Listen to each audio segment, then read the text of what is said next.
Good evening and welcome to The Square. Tonight's discussion is going to focus on the reforms of the African Union. Our focus in particular this evening will be on self-financing of the African Union, as well as a look of the African Free Trade Continental Agreement area.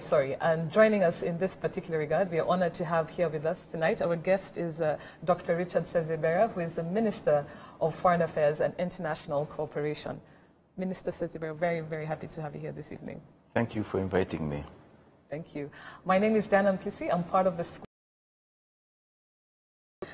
lovely team, the Square panelists, resident panelists. Charles Haba, great to have you here. Nice to see you, Dana. How are you? Good. Good. I'm also joined by Ephraim and Berna, as always. Great to have you here. Thank you. Good. Good.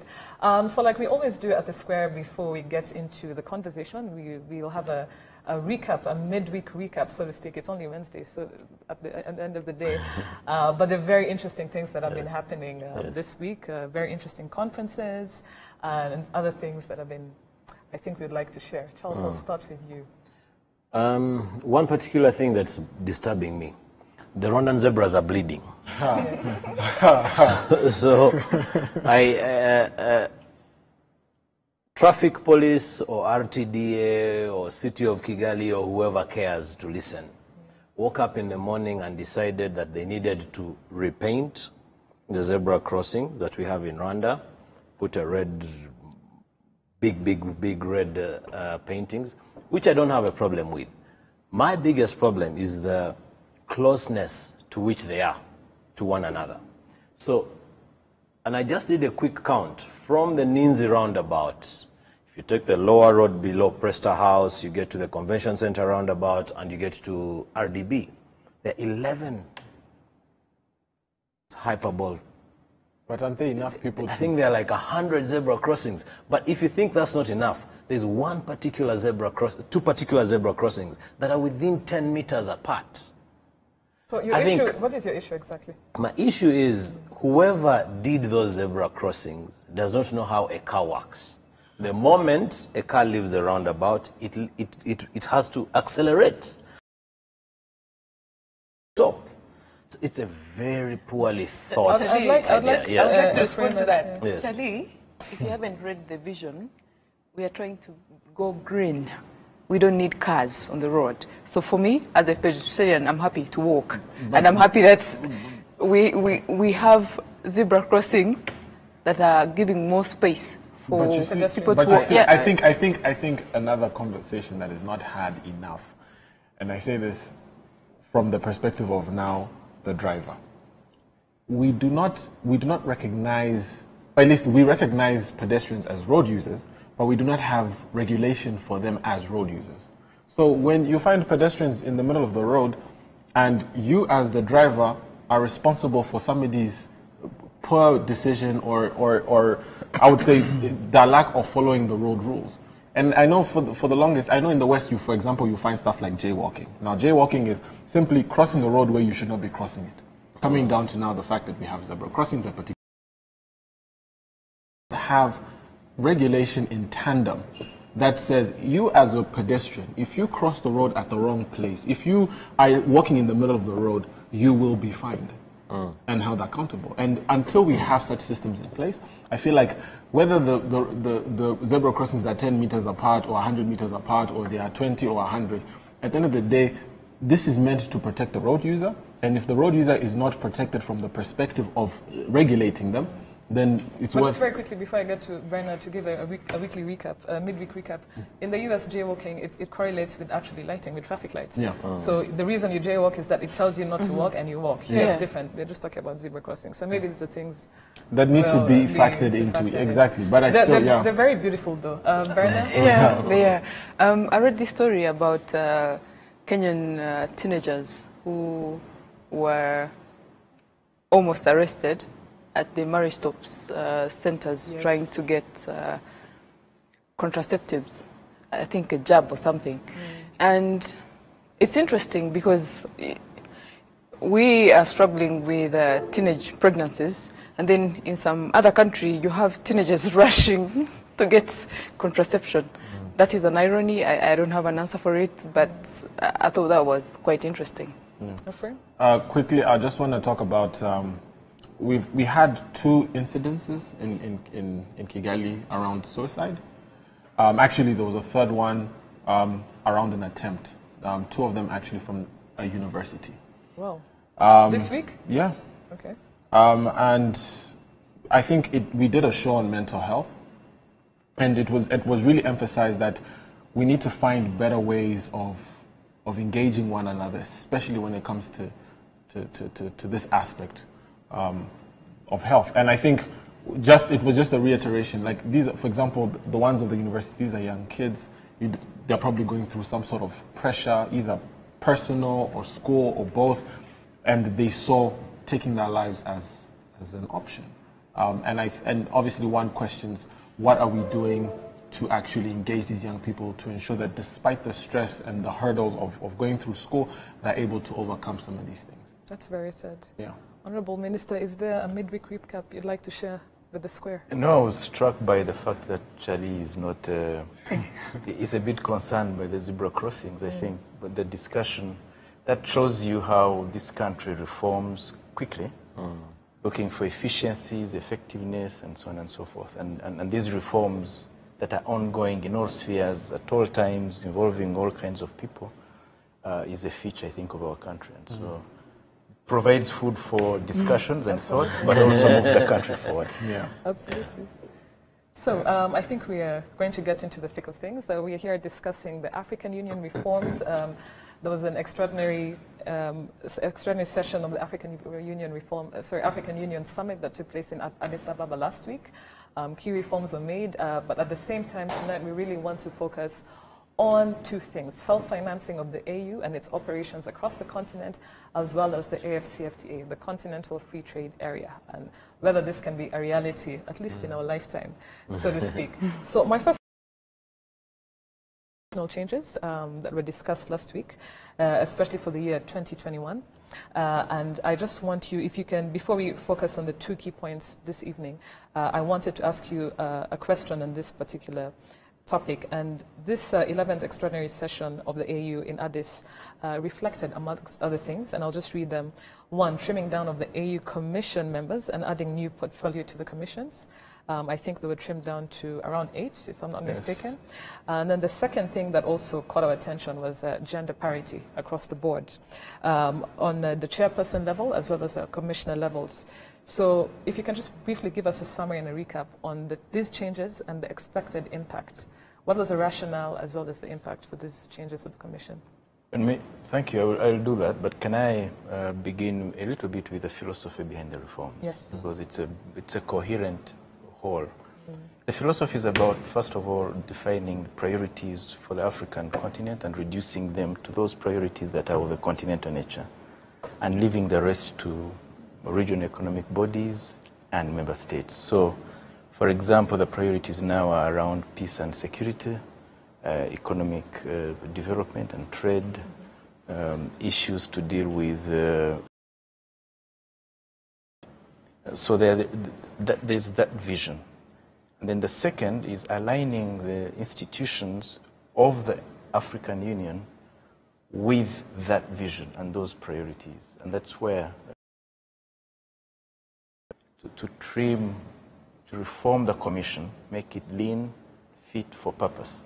That also goes for other institutions. And the third is to self-finance our union, because whatever agenda you develop, you must be able to finance it and be self-sufficient. And finally, it's how to manage all these, the priorities themselves, the financing, the institutions, how do you manage them effectively, efficiently, so that they can deliver on time and deliver what we want. So that's the philosophy behind the reforms. A number of those reforms were agreed about a year ago. At this particular summit, one of the key reforms agreed was reduced from the current 10, chairman, vice chairman, and 8 commissioners to chairman, vice chairman, 6 commissioners, so a reduction by 2. a bit of a reconfiguring of the portfolios themselves to bring in coherence. For example, peace, political affairs, which is a standalone department now, has been merged with peace and security. A few departments of the future were introduced: blue economy, natural resources, mining, and so on. So there was a bit of rationalization. And second, to your point, is the determination to have gender parity at all levels, 50% women, all levels of all institutions, but also a 35% quota for the youth, because we want to build a union of the future, not a union of the past or of the present, and the youth play an important role in the future. And finally, there was a discussion, a change, a reform of the modes of selection of these commissioners to make the process both country-owned, member state-owned, and so it begins with nomination by the regions, but also bring in competition through the involvement of an eminent panel of Africans that will be composed of maybe of former heads of state and so on, assisted by an independent firm, an independent African firm that will scrutinize the candidates, question them about their capacities, capabilities, assess them before they finally get elected, either by the Assembly of Heads of State for the President and Vice President, or the Council of Ministers for the rest of the commissioners. So continue a bit of membership, member-owned process, but that's the reforms. Interesting. Yes. I think my mainly around the peace and security in relation to the heart of the reforms. You know, we see that, or at least the way I want to understand it, we see that some of the insecurities that exist, at least on the continent, I'll take, for example, within our own bloc, which is the East African community, which you also had a chance of being at the head of. A long time ago. A long time ago. we have the insecurity that some of our nations face within the community stems from relationships within the community. And I'm just curious to know what can we expect from the reforms in relation to peace and security in relation to that particular issue, where you have two neighboring countries that are not seeing eye to eye, and it's causing issues amongst themselves. One of the reforms that will be coming before the next summit in 2019 is reform of the AU Peace and Security Council, which is really the repository of our peace and security architecture. So that is being discussed. The reforms are not yet complete. They will be. And that's one of the next items on the agenda. But in a broad sense, to respond to your question, if you look at the insecurity within our countries now, they mainly are not interstate conflicts. They are conflicts that emanate from deficits in governance within countries, by and large, or insecurity brought in by armed groups of an ideological nature bent, whether they be the genocidal groups operating in our own immediate region, or those of fundamentalist religious groups operating in the Sahel and other areas. And to deal with this, we need, first of all, to integrate more, but also reform the manner in which we work collectively so that we can both fight together against those threats, our fight against those threats together. But what about in situations where, and we know that there's politics in security. So you find some of these fundamental groups are sponsored by the neighbor of X, or this particular group that is within the country that is not particularly, that is causing this insecurity in a particular nation, and could be of that same nation, is being funded by or supported or funneled equipment, arms by a neighboring country. In such situations, how then do we then draw the line to ensure that the council remains objective and free of politics? No, you cannot remove politics from the African Union. It is the political organization par excellence, so you can't remove politics from it. I guess there are two things which may be pertinent to your question about these current reforms. One of them was reform of the African peer review mechanism, which is a voluntary mechanism that states get in and they are assessed an independent body on their own internal governance, including their security architecture and how that works, and how that also relates to their neighbors or not. So this organization has been reformed, mainstreamed. It now has a few volunteer countries, of which Rwanda is a member, but we want everybody else to join. And this will be producing a Governance in Africa report that will deal with some of those issues. As to countries sponsoring armed groups across their own borders, it's against the Constitutive Act of the African Union. Many of our countries are in mutual assistance pact.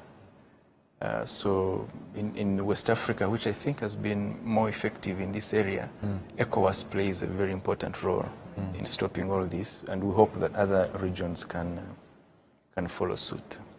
You know, first of all, before I make my comment around what the point Ephraim has been raising, I want to commend Ambassador Dr. Richard Sezibera for having met me in a public place and really put me on the spot and said, Charles, why don't you go back to the media and continue debating? We need people like you. So Diana, it was a very easy walk for you that I came back onto the into a half media hat, courtesy of the good doctor. And we're happy to yes. And so the moral of the story really I never is... paid him. He did not pay me. I found him reading a newspaper at Riders. And the moral of the story is never walk past a stranger reading a newspaper. Because you never know. It may save your life. But let me without mincing words, you know. Please. And I like the fact that the Ambassador Sezibera has talked about ECOWAS, because they are very deliberate about these things. And I would probably he may not have very straight answers about this. He just said that some of the mechanisms around implementation of the AU reforms have been left to the heads of state level, others to the regional bodies. And this is directly related to the inefficiencies of our regional bodies to address our regional issues. Why should Burundi knock so hard on the door of joining the East African community? They are allowed in, and they decide to shy away, and they decide to call a fellow partner state a hostile nation. And where is the EAC in all this? Right. Yeah. And why should we continue to have unfriendly relations with Uganda at a time when we are all supposed to be driving the East African community agenda? So and this is one thing about diplomats. There's no better diplomat in Rwanda than Ambassador Sezibera, who's done a lot of diplomatic work for this country. The one thing about diplomats is that they are very economical with the truth. At what point will we get when we call a spade, that we are frustrating these regional efforts and therefore will never arrive to glory? So is your issue with the fact that diplomacy is diplomacy? No. My issue is what exactly is your issue? Yeah. And I will use the ambassador's own words. He said that some of the implementations of the reforms will be left to to regional bodies. Which regional bodies are toothless? Yes. Well, first of all, I think spades are called spades. Yes. And then, but you raise a fundamental question. I think the critical point about these reforms, reforming is one thing, implementing the reforms is another thing, and that's where, and therein lies the challenge. I fully agree with you. All our bodies, including the African Union, have sanctions mechanisms for non-performance. That includes sanctions mechanisms for not meeting your financial obligations, financial and other obligations. The challenge is always how to apply those sanctions on with a defaulting member state when the very basis of integration are the member states. So that's always been a challenge. So part of the reforms that they recently concluded AU summit, for example, is strengthening the sanctions regime against countries that do not meet their financial obligations. Those were passed. And you could see that there's some countries that look for exemptions.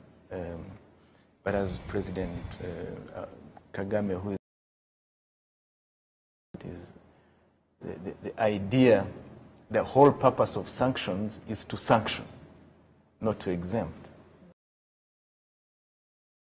So to answer your question, yes, these reforms must continue. Sanctions are in place, both at the AUC and even within the EAC that you've mentioned. But one must then raise the political will to sanction a defaulting member state, and that is always very, very difficult. Very difficult. If I can take us to our next question that obviously logically follows what you've been discussing, Honourable Minister, in response to Charles, is the Continental Free Trade Area. As we know right now, out of 55 member states of the African Union, we have 49 signatories. And in order for this CFTA to be adopted, for this treaty to be adopted, it needs ratification of 22 countries. Right now, I think only 12 have ratified it. So my question to you and to the panel at large is, frankly speaking, what are some of these challenges in terms of making the CFTA a reality, starting specifically with the ratification of, and how can we mitigate these shortfalls that prevent us from actually making this a reality with the urgency that President Kagame and always speaks of? You are right. So far we have about 12 countries that have ratified or expressed the intent to ratify. Yes. And we need 22, so that there's a lot of work ahead. By March. Yes. By March 2019. 2019. Yes. So it can be done. The big people, and by people I mean mainly leaders, including Parliament, and get them to understand the urgency of these ratifications, in those countries where parliaments have to ratify them. And so the ratification is a political process. Politicians respond to political pressure and calculations. And so I think that most of the leaders want to move the CFTA, but the population must be involved in pushing for these reforms. And what you can do, what youth groups, women's groups, the media, others, private sector can do to push the countries to ratify the CFTA will be important. Some countries are hesitant to ratify. Nigeria is a case in point. Yes. Due to pressure from their own private sector, who thinks they can protect themselves against, against prosperity, because they see CFTA as prosperity. Yes. So I think there needs to be a groundswell of support for these reforms, for them to come into effect. Bernard, is there something you'd like? The two issues around hostility in the region, I think if we take what is happening with the peace fund that Dr. Kaberuka is heading, the other element of the peace fund is preventive diplomacy. So whether that going forward can help to resolve issues within REX, it remains to be seen. But I think we already have an effort there that needs to be encouraged. I wanted to touch a bit on the international scene. I mean, Africa is reforming, but you've been seated with these diplomats. And again, reaffirming what he's saying, I hope you'll not be diplomatic about this. Is there the goodwill to support this reform process?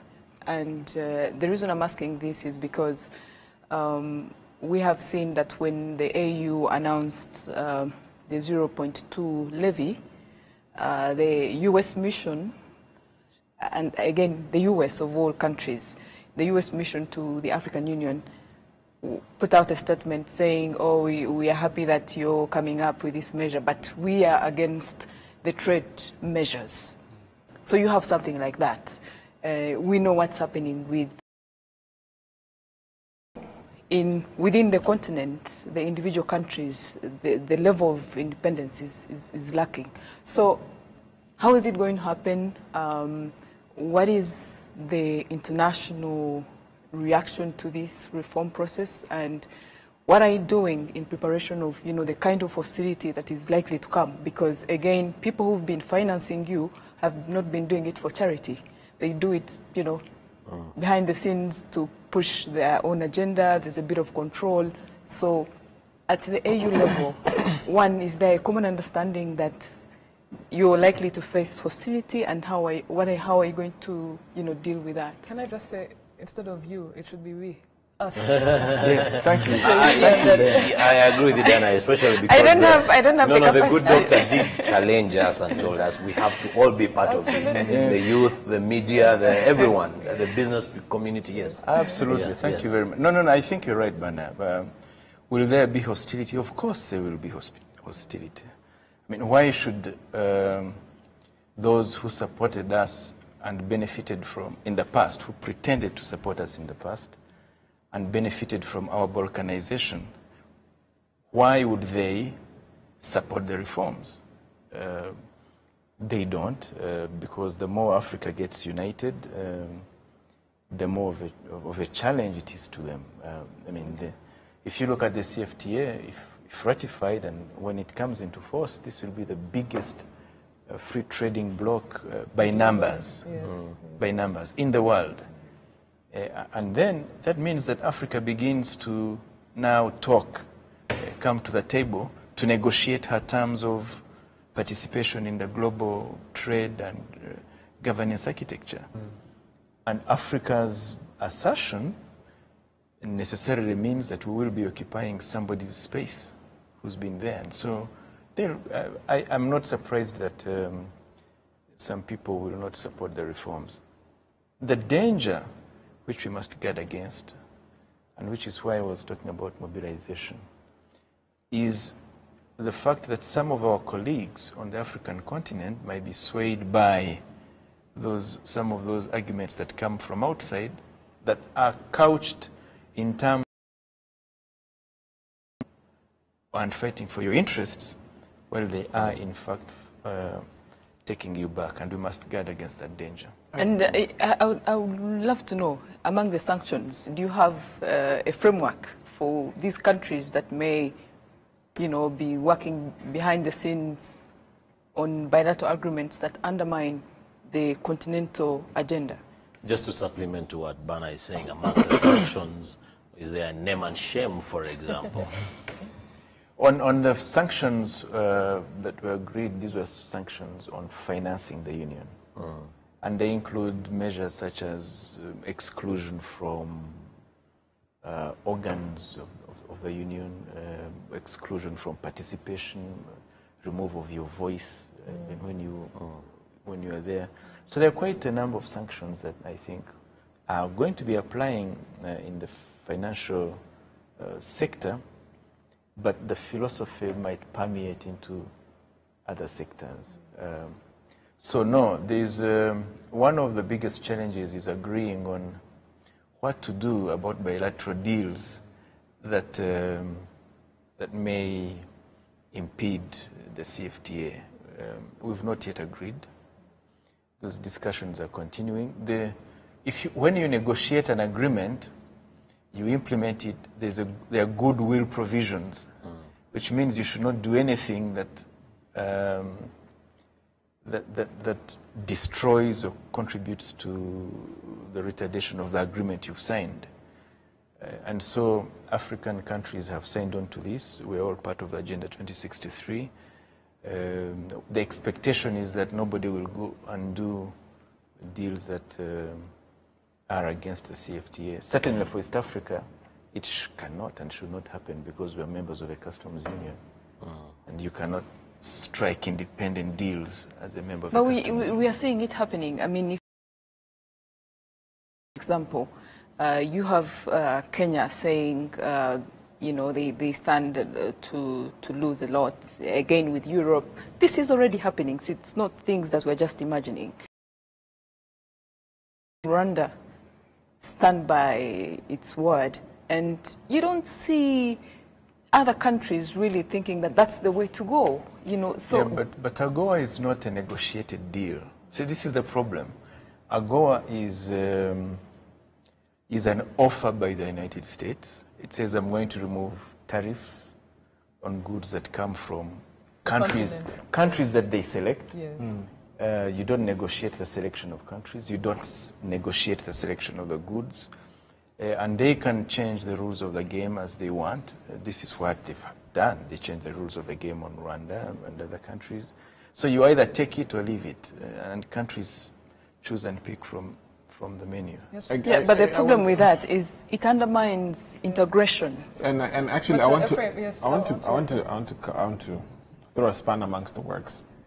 Another one. I mean, that's the whole point. That's the whole point of the square. I think for me, so a bit of context to the Nigeria, and the good honorable doctor could correct me, but story goes, the negotiations happened with Nigeria when Buhari was on sick leave. So these conversations were had. Then the Honorable President Buhari comes back from his sick leave. He's lobbied by corporate interests. Yes. And literally 2 days before Nigeria was supposed to sign, says, look, I have not had enough time to understand this thing. You all have to chill. And just very quickly, some of those corporate interests, that's also another... Which is also another issue. But I want to come back to a simple fact around corporate interest. At the end of the day, as much as we may try to talk about women's groups, youth groups, most of the, especially around a trade agreement, the youth don't understand much about this stuff. The women don't understand much about this stuff. The general population don't understand. Yeah, it's very high voltage. It's very it's very high level, and it's focused on the people that are actually involved in the trade.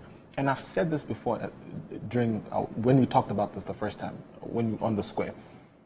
Most of the corporate interests are foreign interests.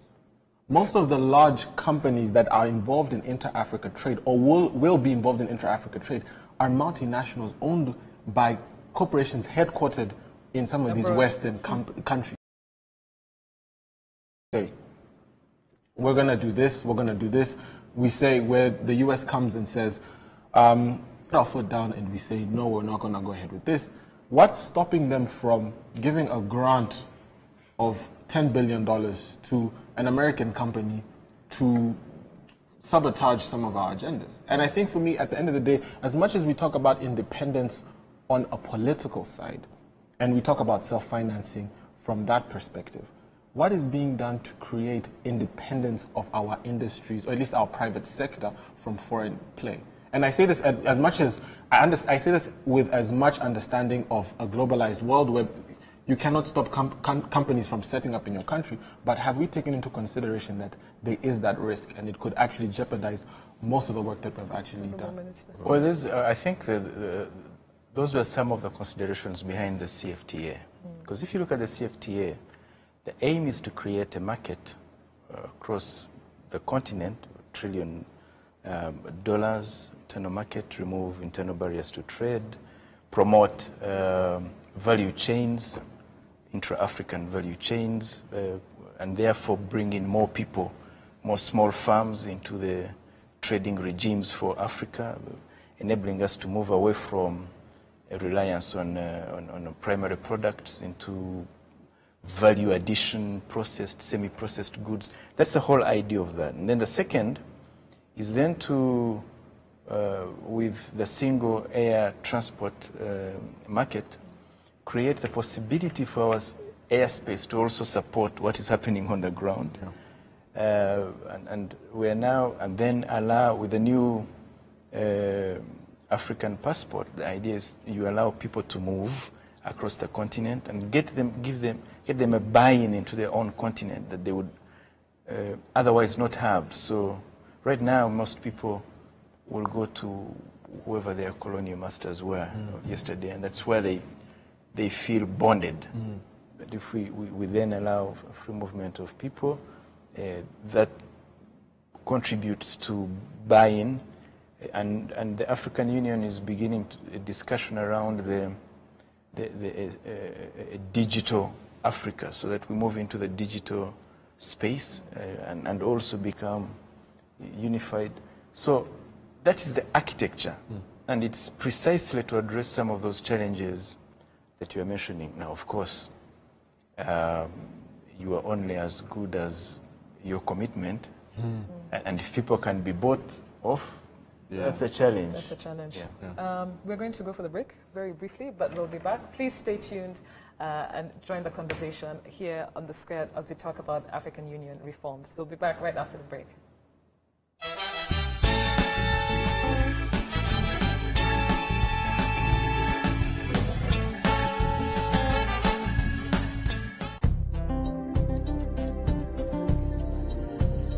This here is the oasis of knowledge.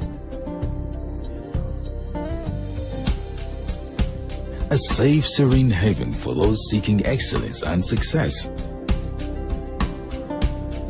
where the foundations of various disciplines are instilled. A place we know everyone fails at something, but cannot accept not trying again. While at this place, we never stop learning, because the world never stops teaching. Riviera High School, the oasis of knowledge.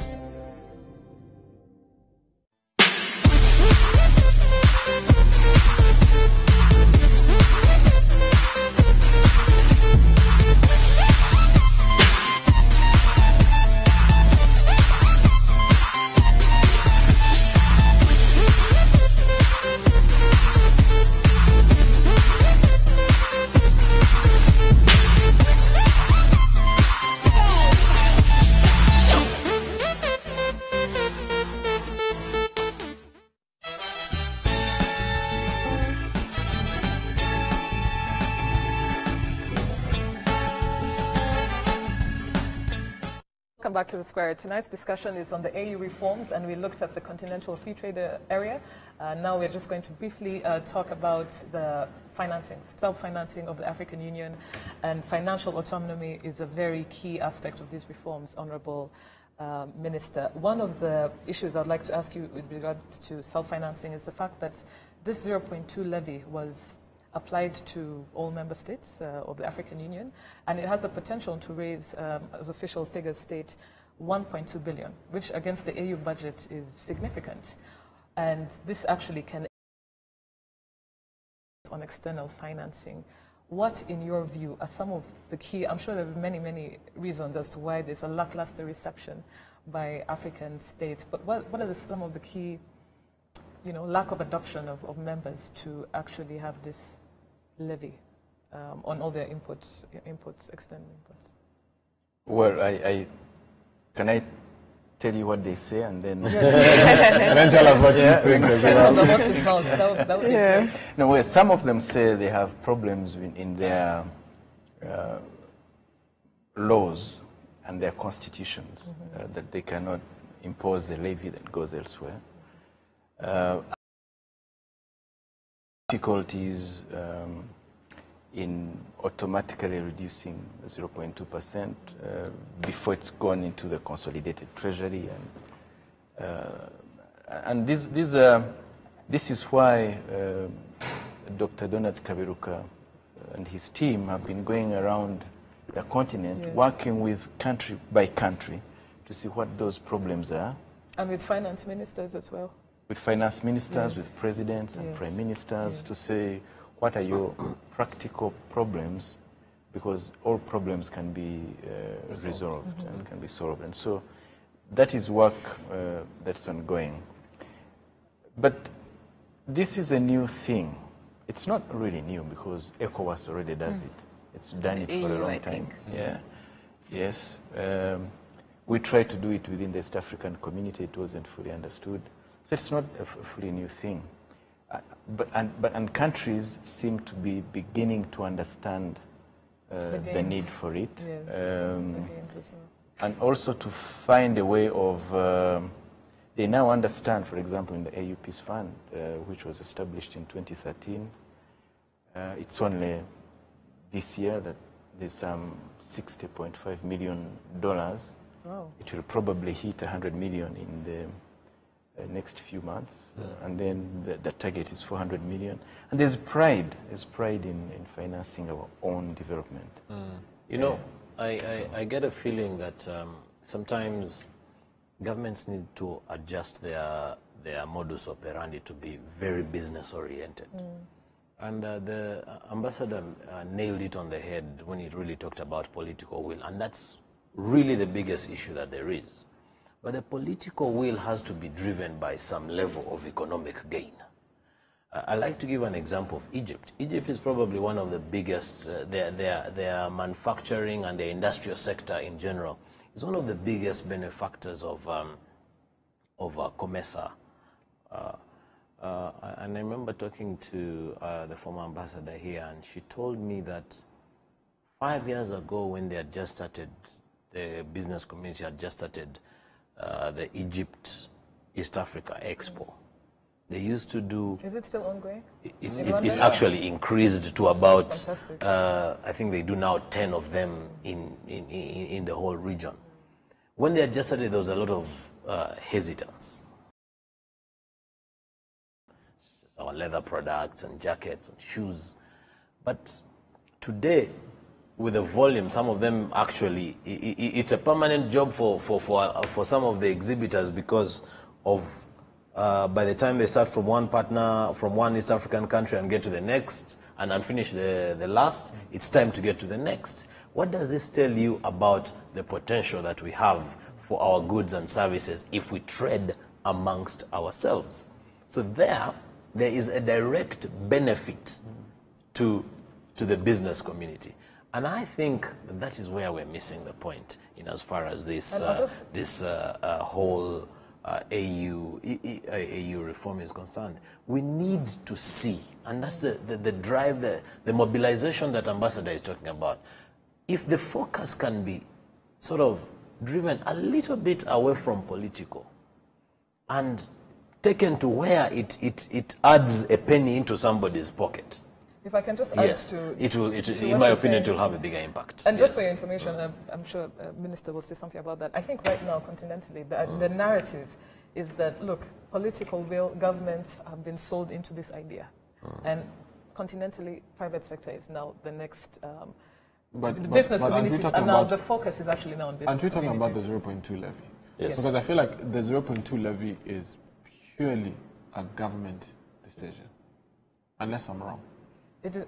He can clarify. No, the implementing agency is government, but the person whom it will pain is a private sector. But the point I'm raising a friend. My point is, who is responsible for carrying out? You said so. You call it the implementing body. Yes. So I'm just curious. At the end of the day, it's the government. So the government is the one that can come in and say we're imposing the 0.2%.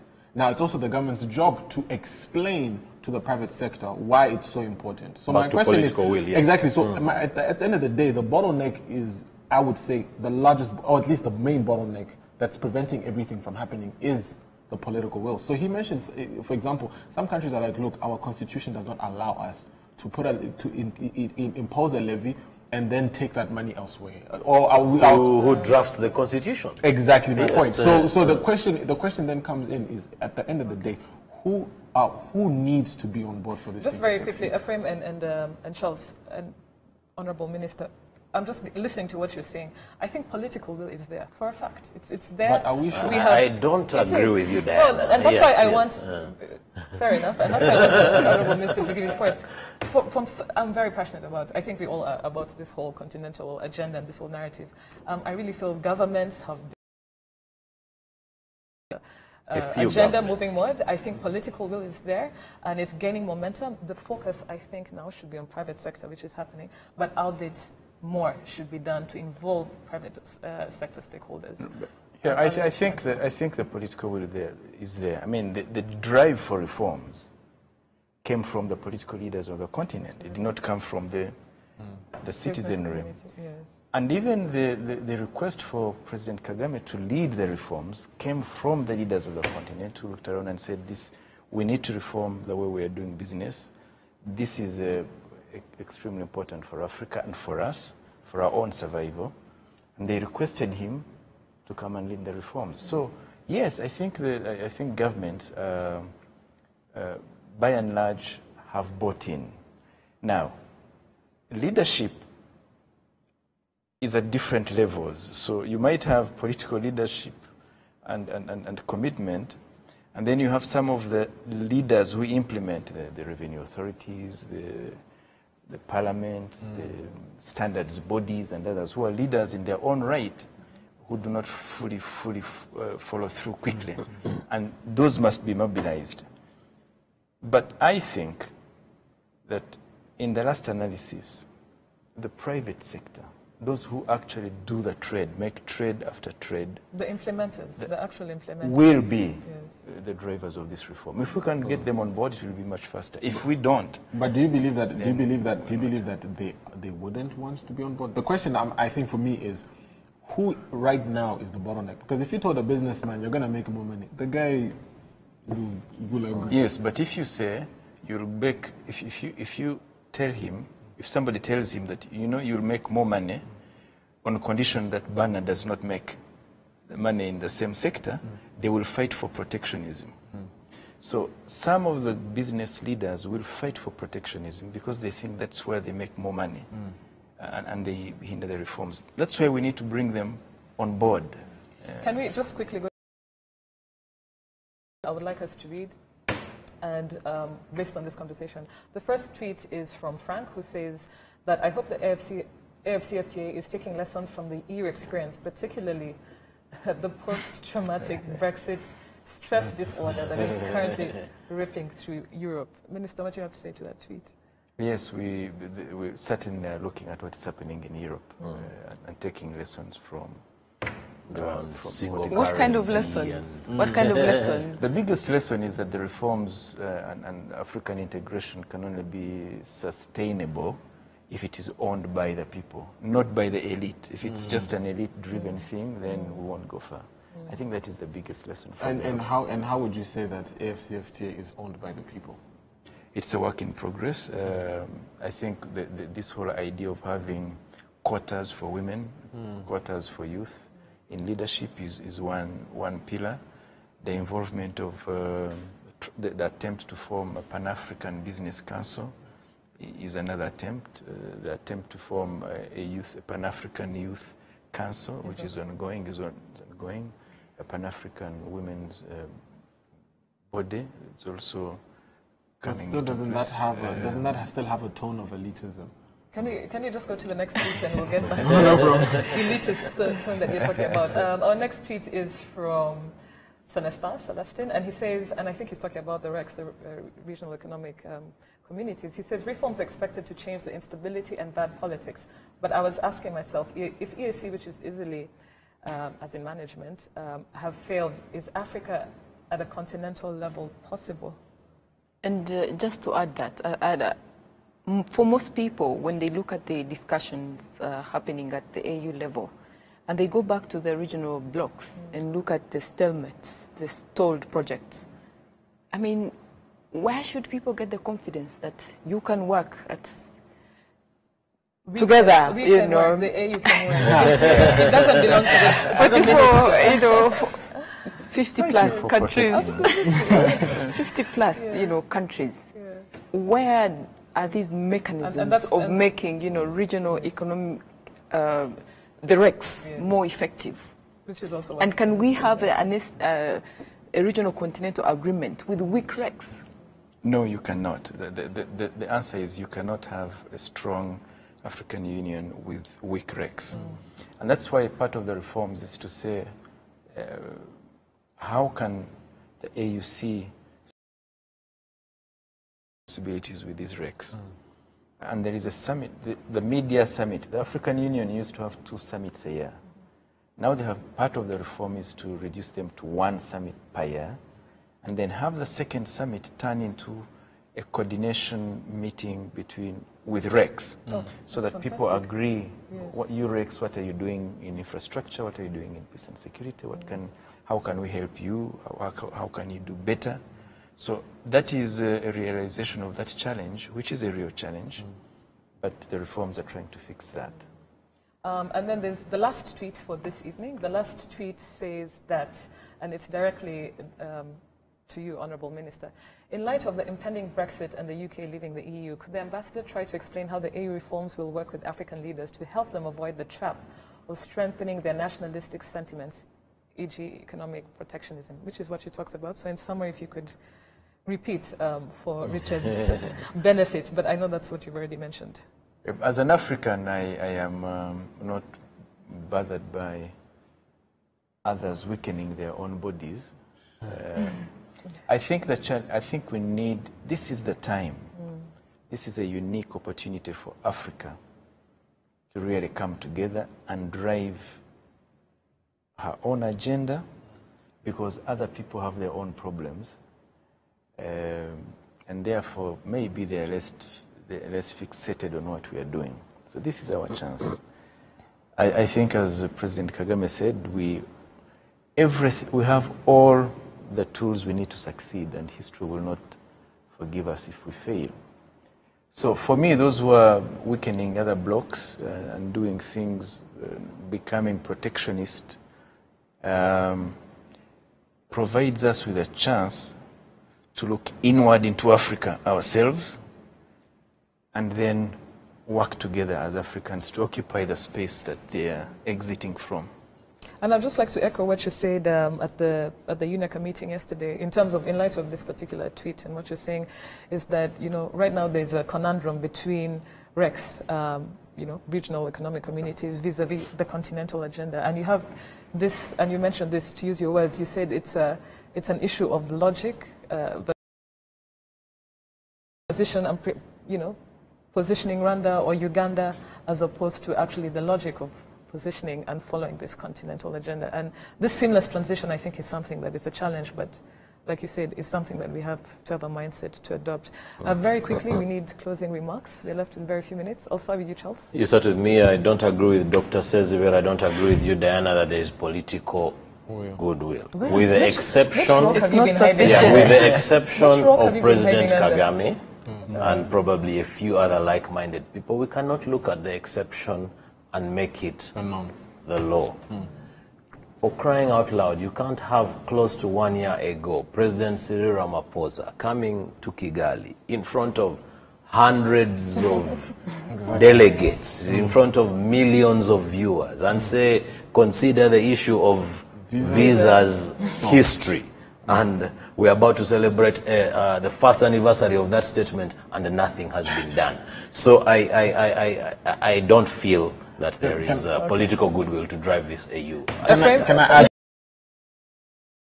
Yeah, the closing remarks in relation to that. Look, I wanted to say that for me, I find that, and coming back to this question of is AFCFT truly owned by the people on the basis of the single skies agenda where people are trying to push for visa-free Africa, on the basis that there's a serious undertone of xenophobia in certain parts of our continent, more particularly in Southern Africa. And we can take, for example, South Africa as a main example, and he has talked about it. Okay. You find that even if the elite, the politicians say, look, we're going to go ahead and allow run-ins to travel and solve these issues, or we're going to do visas on arrival, etc., etc.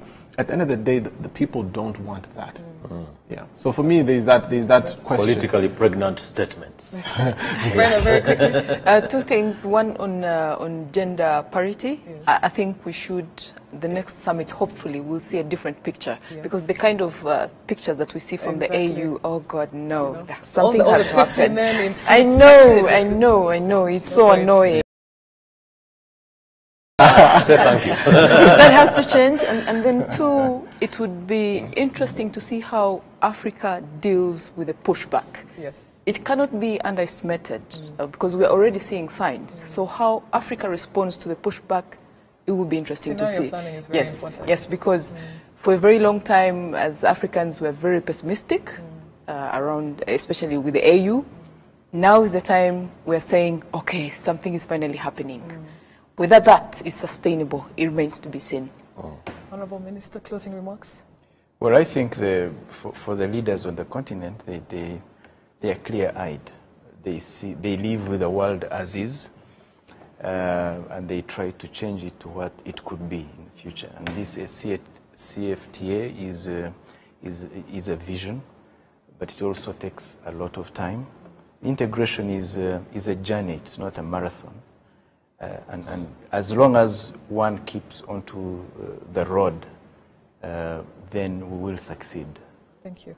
I like that optimism. Charles, I think the next show, because I'm in shock that you're saying there's none whatsoever. It's not sufficient. It's not It's not sufficient. sufficient. But good. Thank you very much, Honourable Minister, for joining us. Ephraim, Bernard, Charles, always a pleasure to have you. Thank you very much for joining us. For you who are watching, going on the AU reforms, the AFCFTA, as well as self-financing. Those were the key issues we discussed this evening. I would like to thank our partners, Uzi Collections and Bourbon Coffee, as always. Please join us next week and have a good evening. Thank you.